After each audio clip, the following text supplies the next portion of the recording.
Very glad on the invitation to participate in the Pontifical Academy of Social Sciences. I'm very thankful to the Holy Father because of the appointment.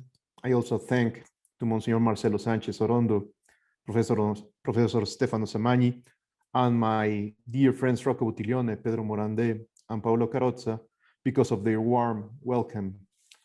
We are going to talk a little bit about Fratelli Tutti and the challenge of neo-populism. I'm going to jump to skip the first paragraphs of my paper. And I'm going to begin in page number 2, in the third paragraph, where I mentioned that Pope Francis is well aware that there are different ways of reading the present social and political context, and that some of them exaggerate or oversimplify this or that aspect. Furthermore, there are readings of the new complexity that characterizes our time that use evil as hermeneutical criterion. Instead of helping to understand reality and its multiple dimensions, they seek first of all to identify the conspiracy, exacerbate tempers, introduce a logic of conflict, and motivate a purely reactionary struggle. The conspiracy theories of yesterday and today are an eloquent example of this type of pathological interpretation of reality. Pope Francis proposes something very different. It's necessary to go to the roots, to the human, cultural, and religious dimension that explains the lack of fraternity. This doesn't mean to settle in the moment of the complaint, to protest or the pessimistic lament. It means delving into that very place in the depths of the human heart, to identify the reasons that can also provide hope today. The corrupt root of a global society based on discarding is accompanied by a structural tension within the human condition. We can show once again that each person and each community are made to transcend, to seek with determination the fullness of life in truth, good, beauty, and justice. A fullness that is not purely formal, but has a moment of existential verification in the relationship with the other, in belonging to a people, in deep immersion within a concrete reality. This is how, always starting from the bottom from the bottom and from the periphery, with modesty and perseverance, we can show that reparation, says Pope Francis, reparation and reconciliation will give us a new life and set us all free from fear. Among the various issues that Fratelli Tutti addresses, there is one of particular political relevance: neo-populism. Chapter 5 of the encyclical, dedicated to a better kind of politics, just begins with tackling this question. The neo-populism of which we speak today is not a mere linear continuation of the classic populism of the 30s and 60s of the 20th century. The populism of which Fratelli Tutti refers is caused by the weakness of the democratic culture of some nations since 1990. We cannot here make a comparative analysis of the similarities and differences between both stages of populism. Much less can we distinguish in this brief space between Latin American and European neo-populism. In fact, the soundest thing, both yesterday and today, is to speak of neo-populisms that specify, to a greater or lesser extent, a pack of elementary characteristics. More than 10 years ago, at the Social Observatory of the Latin American Episcopal Council, we tried to approach this reality. We published our conclusions in a book. Over time, it's not possible to provide a definition of neo-populism that will please everyone. And yet, we will try to give one, once more below. At present, the concept of neo-populism is used to indicate a large number of realities of very diverse ideological lineage. Donald Trump, Evo Morales, Víctor Orbán, Jair Bolsonaro, Andrés Manuel López Obrador, Matteo Salvini, Nicolás Maduro, and along, etc. We wanted to put the names of various contemporary political leaders to underline that in all the cases, the role of the more or less messianic caudillo appears as a constant. From our point of view, the neo-populism is not so much an ideology, but a way of exercising power. Following Enrique Krause a bit, we can say that neo-populism is the demagogic use that a charismatic leader makes of democratic legitimacy to promise access to a possible utopia, and upon triumph, to consolidate power outside the law or transforming it to convenience.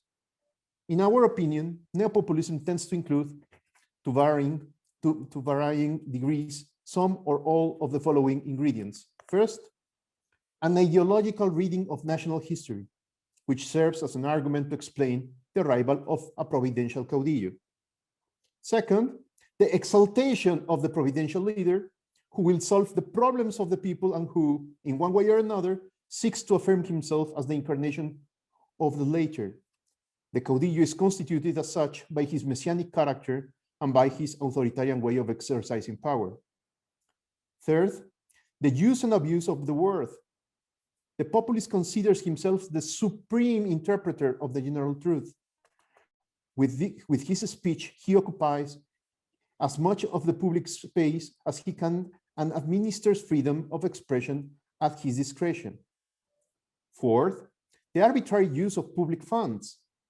The treasury is used for mega projects that do not go through a rigorous economic analysis that evaluates their viability and relevance. Fifth, the money is distributed in a targeted and welfare manner, without seeking to strengthen intermediate organizations and trying to generate political loyalty in the beneficiaries. Sixth, the definition of an internal enemy that generates social outrage. The businessmen, the rich, the oligarchies, who in many cases have really been corrupted and serve as a perfect example of what to fight against.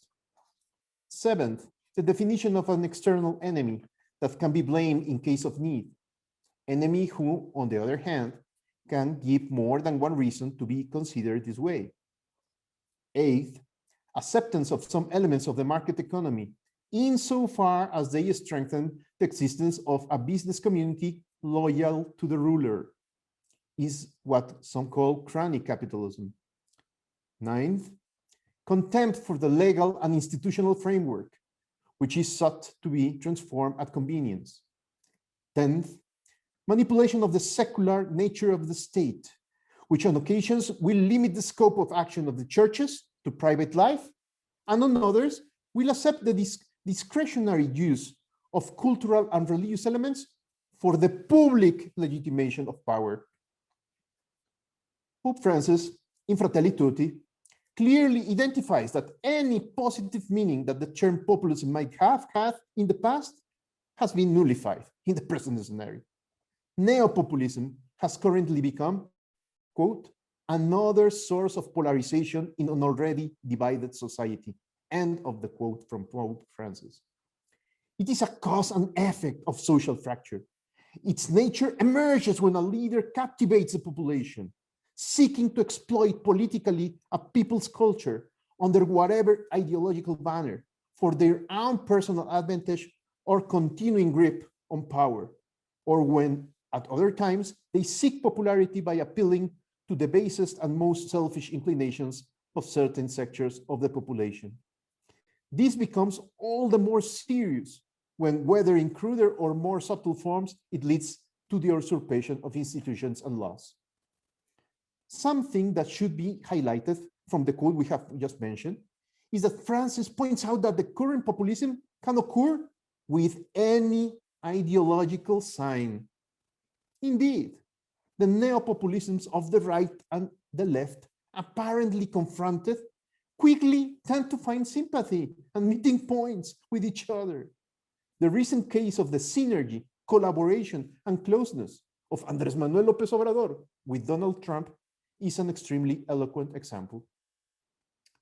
Neo-populism also, it wishes to establish itself as an authentic expression of the people by undermining their freedom, by manipulating their cultural and historical ethos. Quote, it disregards the legitimate meaning of the word people, end of the quote. the word people has evidently suffered a significant erosion in the last 100 years. However, it is necessary to understand that if the reality, not the concept, the reality of the people is weakened, deformed, or manipulated, it affects the existence of democracies, since these, in any of their definitions, appeal precisely to the people as a constitutive and unavoidable dimension. The people is a community of persons, the communio personarum, united by historical, cultural, and solidarity ties. By understanding it this way, one doesn't pretend to incur a certain romanticism that doesn't recognize the importance of the institutional and organizational dimension required for social life. However, the institutions acquire life, qualitative content, and a particular ethos thanks to the energies that come from people, their spontaneous associative forms, thanks to the energies that come from the people, their struggles and their causes. The technostructure often tends to become self-referential and suffocate without realizing it, the life world that characterizes the person and the people to which they belong. That is why Pope Francis greatly values the corrective and nurturing potential processes by the popular movements that grow from below, from the subsoil, and little by little find and make synergies with each other. In order to understand that the real role of the popular movements, it must be said that doing politics for the people is not the same as doing politics from the people. 3 minutes, Rodrigo. 3 minutes. Thank you. Thank you. That is from a real empirical affection and belonging to a community of people united by its culture and its history and emotion. I quote Pope Francis, "Popular movements may be troublesome, and certain theorists may find it hard to classify them. Yet we must find the courage to acknowledge that without them, democracy atrophies, turns into a mere word, a formality. It loses its representative character and becomes disembodied, since it leaves out the people in their daily struggle for dignity in the building of their future." End of the quote. In other words, a purely formal democracy that is not reconnected with the real people and their various forms of self-organization easily becomes an anonymous machine that can end up putting an undemocratic leader in power or keeping him in power. This means that neo-populism is one of the most perverse forms of authoritarian regression by electoral means. Due to these types of risks to the life of the people, Pope Francis will say elsewhere, I quote, "In this state of paralysis and disorientation, the political participation of popular movements can defeat the politics of false prophets who exploit fear and despair and who preach a selfish well-being and an illusory security." End of the quote. 5 seconds more. Democracy, like all political reality, is fragile, imperfect, and disappointing, especially when it works well. Democracy is a regime in which everything is watched, discovered, criticized, protested, and challenged. It's not an idyllic and smooth path, but all the opposite. Democracy is a peculiar asceticism for the people and their dreams. However, in its name lives the ideal of a more egalitarian participation that limits despotism and its violence. For this reason, today more than ever, democracy needs the people, the real people, as a healthy medicine. Democracy requires being able to manage imperfect human, individual, and community life, respecting the limits that invite it not to commit suicide. Fratelli Tutti undoubtedly contributes in a fundamental way to this task. Thank you very much. Thank you very much. Thank you.